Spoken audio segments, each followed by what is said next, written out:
Hey, if you don't happen to know who I am, my name is Recycler and I'm the owner and founder of Divine. And today we are going to be covering concealer because, oh my gosh, it is such a lifesaver if you have dark circles in your under eyes, you feel like you haven't gotten sleep in 3 days, and it's definitely noticeable. Concealer is just the holy grail when it comes to making sure your under eyes are nice and bright. So what do you need on hand for today?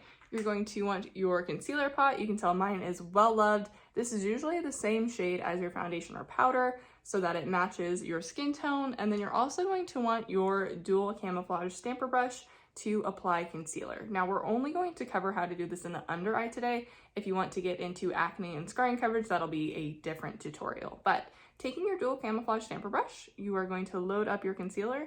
And just so you know, on my face, I already have my foundation primer and foundation done.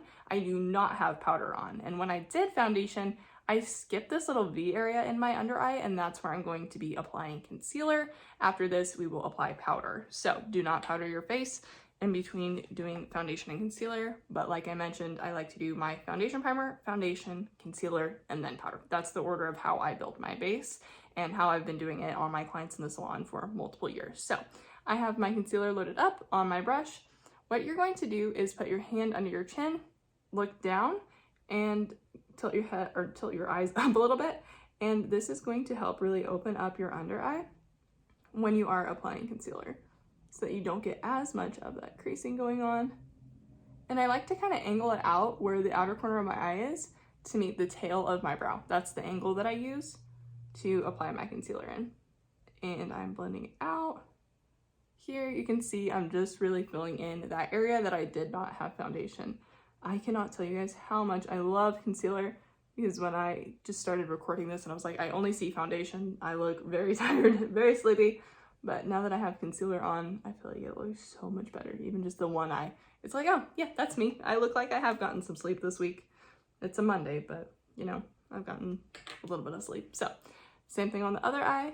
You're going to tilt your head down, look up a little bit, and that is going to really open your under eye. I think in the last tutorial you guys heard my dog moving and he just decided to come back up again. He's a stinker, I tell you. All right, blending that out again in that V area, kind of connecting this closer to the tail of your brow. If you want it to be less angled, you can also angle it a little bit lower than the tail of your brow, which here I did because I didn't want it all the way up here. I just went out a little bit more. So it really just depends on preference. And sometimes I'm like, do as I say, not as I do.